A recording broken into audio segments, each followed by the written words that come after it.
E aí, pessoal, nós vamos apresentar hoje um trabalho sobre proteínas. A nossa equipe é composta por Paulo Lacerda, Guilherme Chaves, que sou eu, Mário Aragão, Isaac Araújo e Marcos Jussier. Eu vou começar fazendo uma breve introdução sobre as proteínas, falando mais ou menos o que elas são, onde elas estão presentes e pelo que são responsáveis. A proteína, ela é a mais importante das macromoléculas biológicas. Ela compõe mais da metade do peso seco de uma célula e está presente em todo ser vivo e tem as mais variadas funções. É um polímero de aminoácidos que pode atuar como enzimas, catalisando reações químicas, podem transportar pequenas moléculas ou íons, podem ser motoras para auxiliar no movimento em células e tecidos, participam na regulação gênica, ativando ou inibindo, estão no sistema imunológico, entre outras centenas de funções que elas fazem. Praticamente todas as funções celulares necessitam de proteínas para intermediá-las. Ao longo de bilhões de anos, cada uma delas foi se especializando em uma função distinta, o que depende de sua estrutura e forma. Uma proteína é um grande polipeptídeo, ou seja, resíduos de aminoácidos, que estão ligados entre si covalentemente, chamados de ligação peptídica. É a união entre o grupo carboxilo de um aminoácido com o grupo amina de outro aminoácido, liberando água. Esta sequência de aminoácidos é única para cada proteína específica e é determinada pelo gene. Bom, meu nome é Isaac e eu fiquei com a estrutura das proteínas.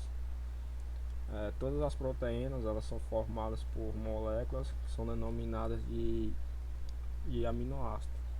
Cada aminoácido é formado por um grupo de carboxilo e um grupo de amina, que estão ligados a um átomo de carbono.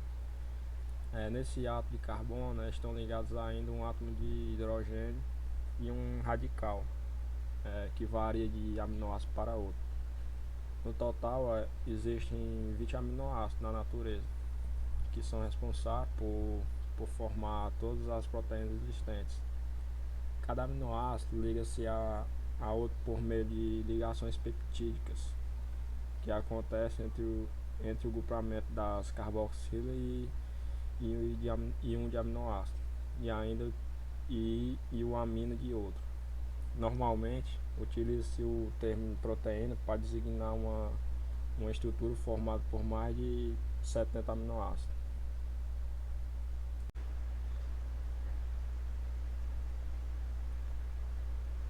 As proteínas podem ser classificadas em dois grupos básicos: as proteínas fibrosas e as proteínas globosas.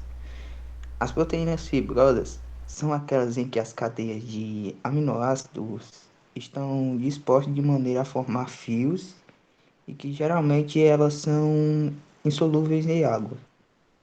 Esse é o caso das fibras, que são encontradas no tecido conjuntivo. Além das proteínas fibrosas, temos as proteínas globulares. Essas proteínas, elas possuem cadeias que se enrolam sobre as mesmas, formando uma estrutura esférica e normalmente elas são solúveis em água. Como por exemplo, um tipo dessas proteínas, podemos citar a hemoglobina e os anticorpos. Podemos classificar ainda as proteínas em simples e conjugadas. As simples são aquelas formadas exclusivamente por aminoácidos, enquanto as conjugadas possuem outras substâncias que são ligadas a ela, como, por exemplo, o açúcar e a vitamina.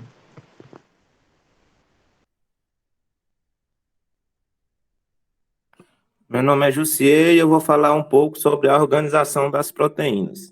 Bem, elas são divididas em quatro: a estrutura primária, a estrutura secundária, a estrutura terciária e a estrutura quaternária. Na estrutura primária, as proteínas se apresentam de formas lineares e sem ramificações, e o estudo delas é feito a partir do fio proteico, com análise dos aminoácidos e suas quantidades. Já na estrutura secundária, é observado o enrolamento das proteínas, formando geralmente uma espécie de hélice. Na estrutura terciária, ocorre o mesmo enrolamento presente na estrutura secundária, ou seja, um enrolamento em forma de hélice. E na estrutura terciária, ocorre apenas em proteínas globosas. E na estrutura quaternária, ocorre apenas em proteínas conjugadas e de grande porte. E também é possível observar várias cadeias envelopadas. Meu nome é Mário e eu vim falar da função das proteínas. As proteínas apresentam as mais variadas funções, destacando-se principalmente sua função estrutural, uma vez que fazem parte das estruturas de todos os organismos vivos. Como exemplo de proteínas estruturais, podemos citar o colágeno e a queratina, que são as coisas que seguram a nossa pele. Além do papel estrutural, as proteínas atuam como catalisadoras, como são os exemplos das enzimas, ou seja, elas aceleram as reações metabólicas. Ajudam na contração muscular, que são os casos da actina e da miosina, protegem o organismo, que são os anticorpos, os glóbulos brancos, atuam como pigmentos, no caso da clorofila e na hemoglobina, e garante o transporte de gases na hemoglobina, levando o oxigênio e trazendo o CO2. Não podemos esquecer que vários hormônios são formados por proteínas, como é o caso da insulina, do FSH e do LH. Então, professora, essa foi a nossa apresentação. Eu espero que tenha gostado e até mais.